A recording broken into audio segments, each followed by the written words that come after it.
WRVS 89.9, your community voice and your home of Cheryl Underwood Radio. Tonight and every weeknight at 10, Clay Mercer here with you. And of course, it's the fourth Wednesday of the month, and it's time for Conversations with the Chancellor. And I'm joined by the Chancellor of Elizabeth City State University, Dr. Karrie Dixon. Chancellor Dixon, welcome to your show. And, Thank you. We have so much to get into. We'll talk about the coronavirus and the effects here on the campus and around the area. But I want to go back to March 6th and March 7th. It was the Founders Day celebration here on the campus of ECSU. Let's focus on the ceremony first. Let's get into that. The keynote address was given by former ECSU Chancellor Dr. Mickey L. Burnham, and he was well received by everybody who was in attendance. Talk a little bit about the ceremony and everything that went into Founders Day celebrations. Sure. So as you know, we celebrated 129 years at the Elizabeth City State University. And the big surprise of the day was, first, our keynote speaker, Dr. Mickey Burnham, was here. And we welcomed him back home, Clay. Mm-hmm. And, it was a pleasure to have Dr. Burnham back and Mrs. Burnham and welcome them back home. And, Dr. Burnham was such an inspiration and a great leader here at ECSU. So it was good to have him back and celebrate him as part of the Founders Day convocation. But the big surprise of the day was that myself, along with the ECSU Board of Trustees, approved Dr. Burnham to have the status of Chancellor Emeritus. Mm-hmm. And so we were excited. He was excited. And I think, it just speaks volumes to the respect and that we all have for his leadership when he was here at ECSU. And he spent, I think, almost 11 years here. Mm-hmm. So he was able to do some really, really good things for the university to move it forward. So it was good to celebrate his legacy here at ECSU and bring him back and present him with the status of Chancellor Emeritus. And everybody was just really happy. It was a lot of energy in the room, and I've seen a lot of energy play out on social media with people just being happy that he was honored in that way. Yeah. Chancellor Emeritus, for the listeners who are wondering, what does that even mean? If you could explain it a little bit to them. It's really the highest honor that we can give as a university for a former leader of this institution. And it comes with a few perks. Mm-hmm. And and Dr. Burnham was presented with a box of ECSU swag. Very nice. And we were really happy to give that to him. But it's just a great honor to be named Chancellor Emeritus. And that's something the person that goes with them forever, even after they pass on. It is something that is part of the history of ECSU. And then as you think about leaders to come, myself and others, the Chancellor Emeritus is always present at any type of formal installation or formal ceremony, and always invited to be a part of what we're doing at ECSU. So it's a great honor. Yeah, great having them here on campus. And I tell you, it moved right into the gala, which took place the very next night. And if you looked at the ECSU social media, everyone had a good time over at the K.E. White Center, a lot of good music, a lot of dancing, and we were able to recognize some very important people during that event. How was your experience at the gala? The gala was absolutely beautiful and wonderful. The gala was really themed around the Renaissance era, and I have to thank Dr. Jeanette Evans for leading the committee that put together the gala and the theme, and everyone just had a good time. And Clay, I have to say, if you didn't see me there, I had my 1920s attire yes, on, you did. And it was quite fun to dress up. My husband and I dressed up from that era. And a lot of other people did as well. Yeah. And we honored some really dynamic people, both alumni and just friends of the university that have done some really great things for us here at ECSU. So it was a good night. We had dancing.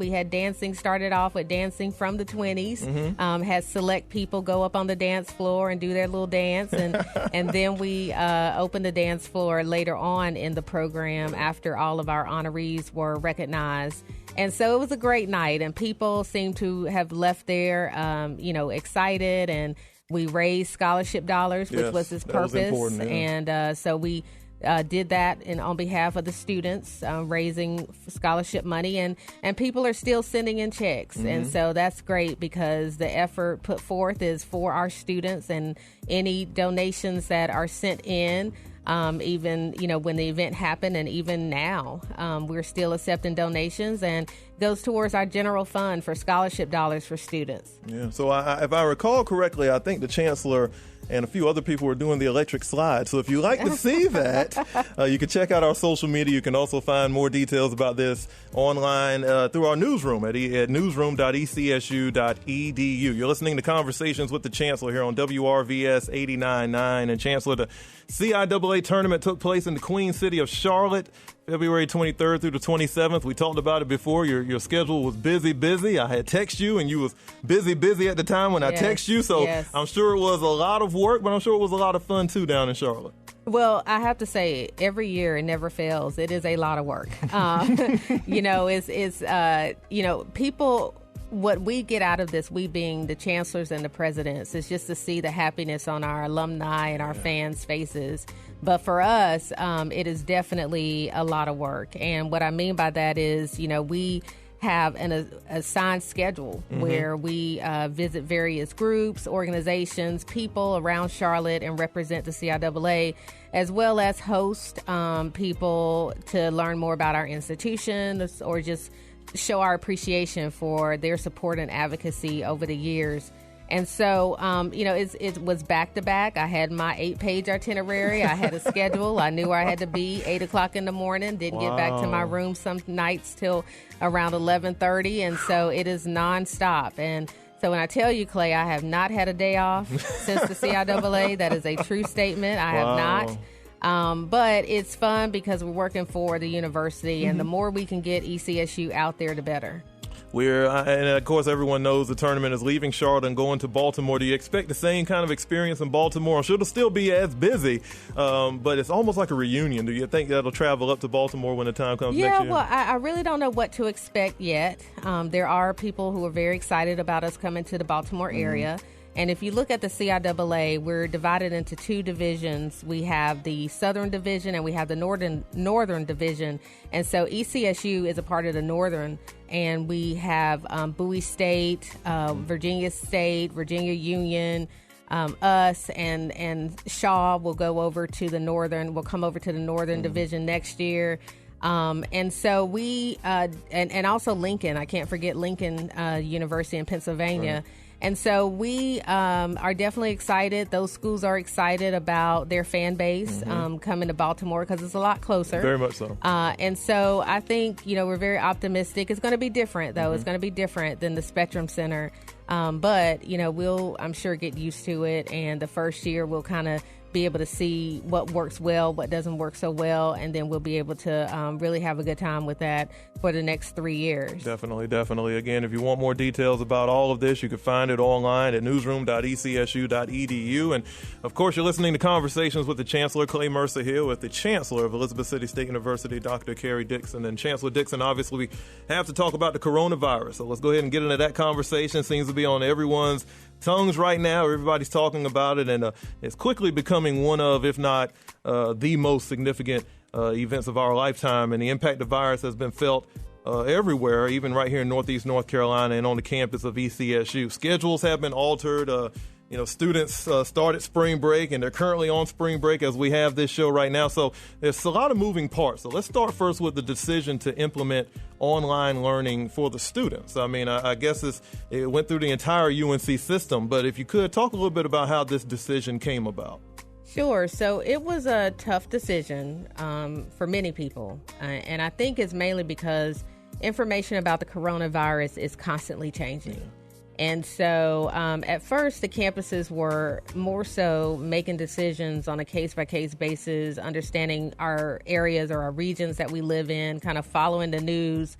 But then the UNC System interim president, Bill Roper, decided, hey, we got to be more unified on our actions as a system. And so he decided at that point that the UNC System would be the ones providing directives to the 17 campuses in regards to how we handle this situation. And so one thing that we decided to do was we decided to start spring break earlier.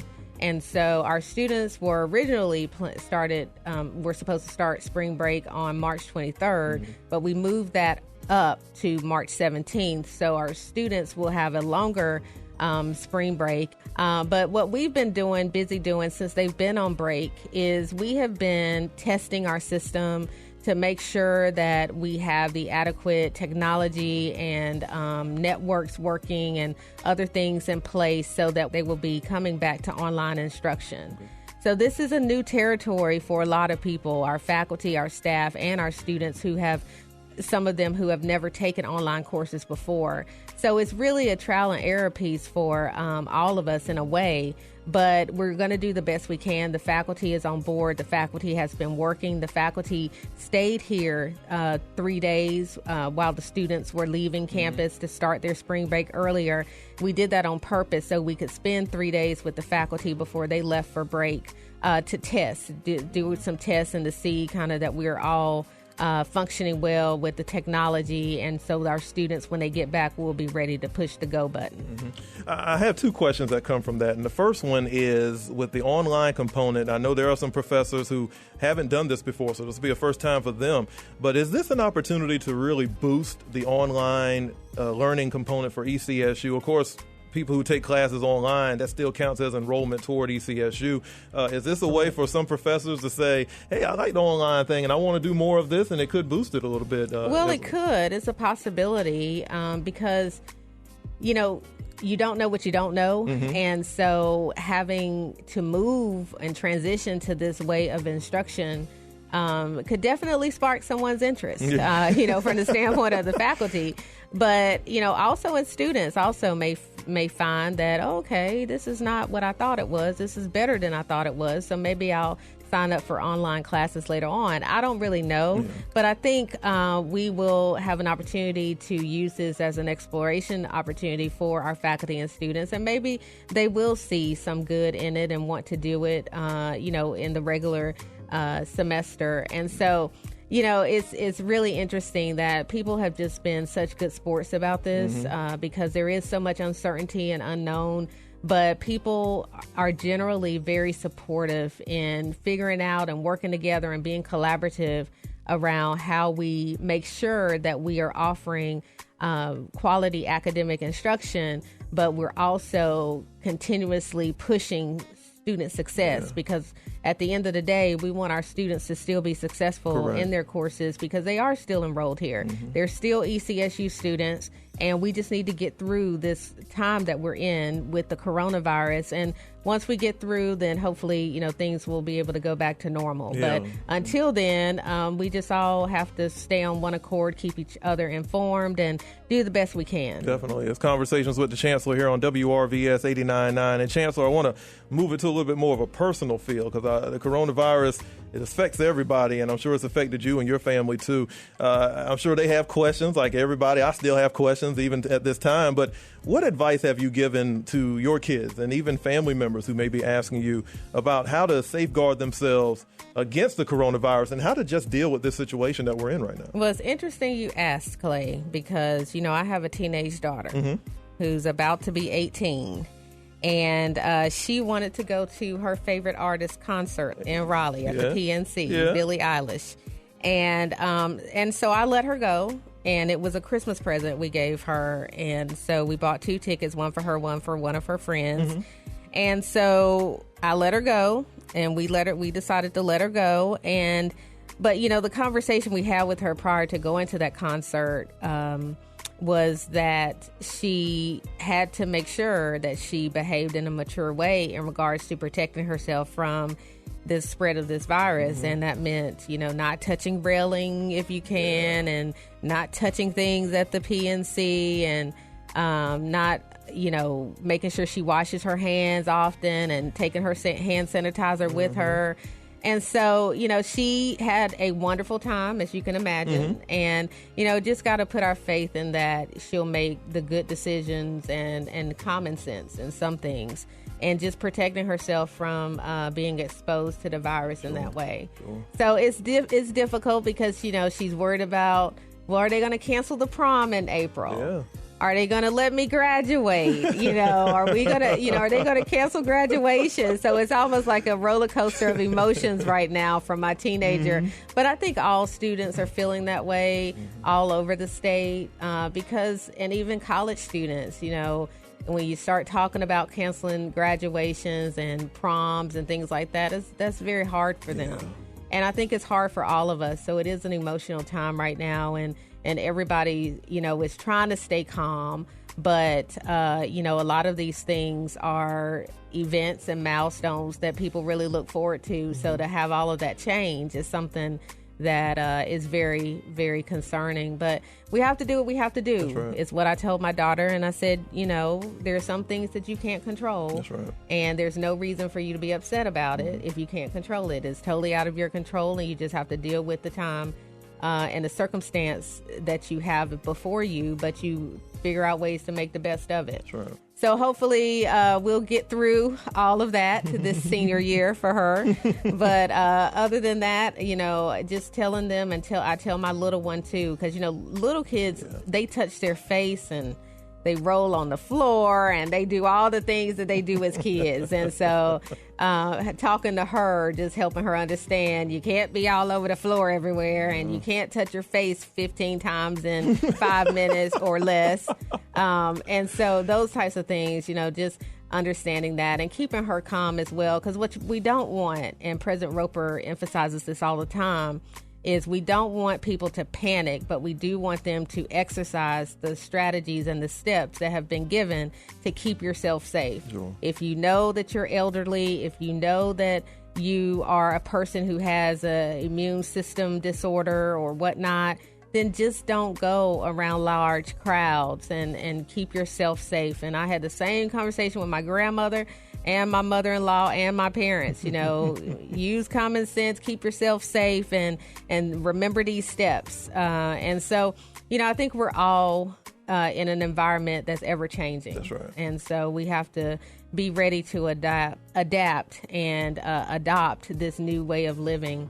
And hopefully we'll be able to get through this in a short time frame and be able to move on from it and learn from it. But it's an interesting time, Clay. It is. Interesting time. It is. So. And it continues to evolve, and we continue to evolve with it. So exactly. Seems like we're as prepared as we can be. And again, when the students, is a whole new world for them. And it's almost like a whole new world when they come to a campus anyway. So this is just another situation for them to deal with. So, Chancellor, another great edition of Conversations with the Chancellor. Thank you so much for stopping by and giving us this information. I'm going to open up the microphone to you right now, and just anything that you have on your mind that you want to say to the listeners during this time, it'll be great to hear that from you. Sure. So just to reiterate, ECSU is still open.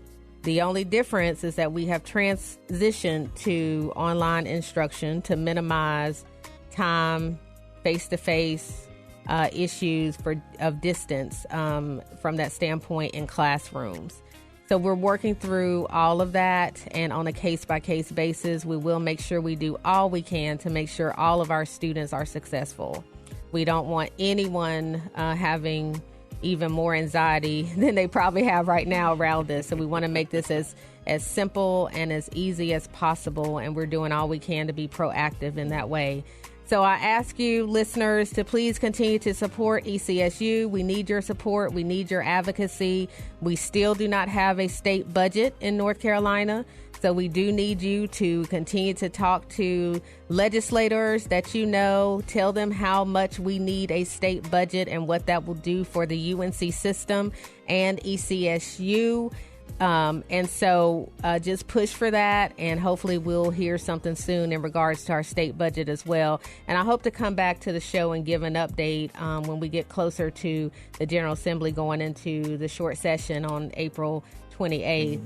But until then, please continue to advocate, continue to support ECSU. We greatly appreciate it. And thank you all so much for listening. I want to thank each and every one of you for listening to Conversations with the Chancellor. And since the time of that recording, so much has changed as far as the impact of the coronavirus here on the campus of ECSU and throughout the UNC system.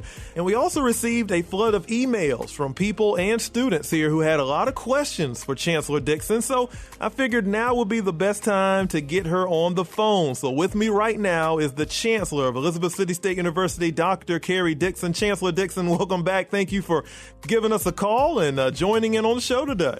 Oh, wonderful. Thank you for doing this show, and I'm happy to provide as much information as I can. Wonderful. And again, a lot of the emails that came in were talking about the coronavirus and its effects here on the campus of ECSU, especially when it comes to the staff, the faculty, and most importantly, the students here at ECSU. So the very first question that I want to get to from the email that came in, there were a few changes that were made, and of course the students were asked to stay home or stay where they are and not return to campus after spring break. If you could give the listeners a little bit of info about the decision making from the UNC system and, of course, here on the campus about that decision and just trying to keep everybody safe here on campus. Sure, Clay. As a institution, a constituent institution within the University of North Carolina, our interim president, Dr. Bill Roper, felt that it was important that we acted in a unified way in response to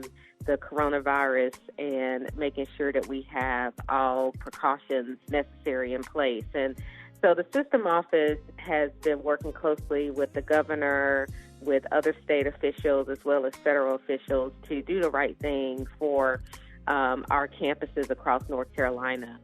And in doing that, they're all watching the number of cases that are being confirmed. And as that number keeps growing, the big concern is how do we prevent from this growth and continuing to spread this virus around our state and beyond.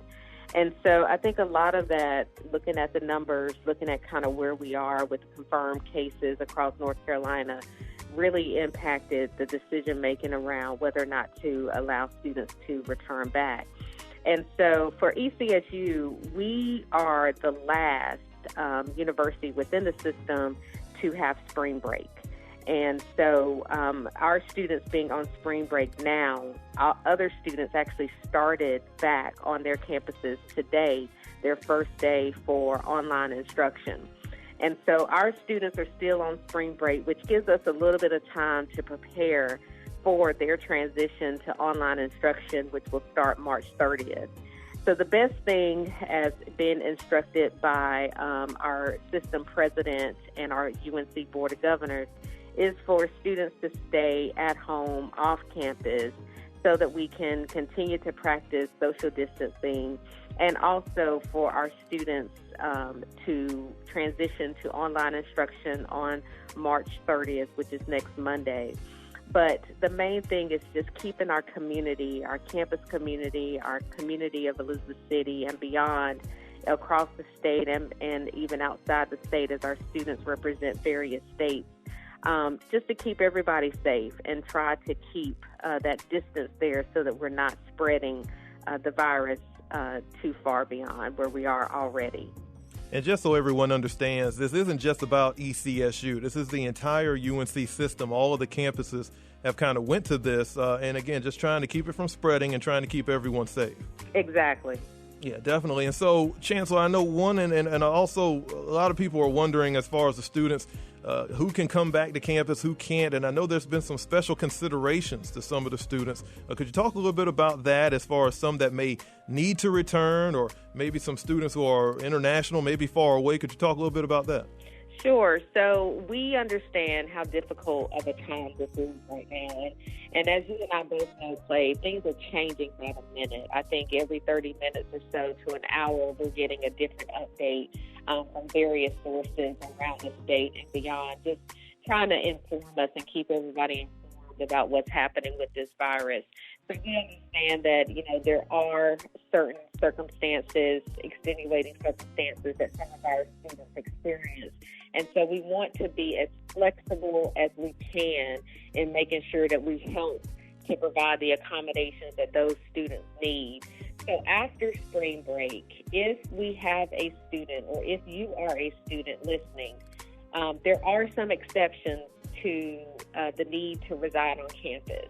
And so those exceptions include international student status, homelessness, significant financial hardship, the need for a safe environment, or other significant circumstances. And those will be reviewed. All of this actually will be reviewed on a case-by-case basis by a team of university staff members and student affairs. And so our advice is please do not hesitate to contact us if you fall in the categories, as I mentioned, for those who may be able to be granted an exception. And we want you to do that as soon as possible. Call the Housing and Residence Life Office, email them, Their email address is ecsuhousing@ecsu.edu. But go to our coronavirus website on the main site of the ECSU homepage. You can click there and see full updates and who you need to contact if you are a student who is experiencing some extenuating circumstances and you need help. We don't want any of our students to feel as though they're out there alone to navigate this, especially if they fall into the categories where we have identified, the system office has identified exceptions.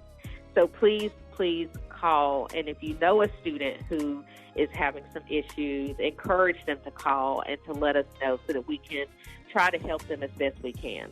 Listening to a special Ask ECSU edition of Conversations with the Chancellor. Clay Mercer here with Dr. Karrie Dixon, Chancellor of Elizabeth City State University. Chancellor, looking through the emails, I have another one here, and it is talking about commencement. And it says, Chancellor Dixon, we are worried about commencement. I'm a senior, and I'd like to know if commencement is going to take place and how the coronavirus is going to have an effect on the ceremony. Give the listeners a little bit of information about how that is being handled and what the plans are going forward. Sure. So this is a very important question that we've been asked quite often as well from our students, our seniors mainly. And last Friday, the UNC Board of Governors met and discussed commencement. And the recommendation at this point is for commencement to be postponed and for each campus within the UNC system to determine how they wanted to proceed with that. So what was really important for me and what I talked to my provost about and our cabinet is having our seniors' input in what we decide to do going forward, because I think it's really critical because this is such an important day. They've worked so hard, and we want to celebrate our seniors, and we want their families to be able to celebrate as well with them. And so a survey was administered to all seniors last Friday. And that survey should have gone to email. So please check your email if you have not and you're a graduating senior. And that survey is asking about options that you prefer for graduation. And we're going to go with majority rules. But we're looking at either having graduation later in the summer or having graduation in combination with those students who will be graduating in December for winter commencement. So the seniors, we want your feedback. We want to know what you would like to do in that regard. And we're going to go with where we hear the majority of our seniors, what they prefer to do, because we do want to celebrate them and we want them to be celebrated with their family, with the university, because they have worked so hard. And so we don't want to miss out on being able to recognize them for their accomplishments.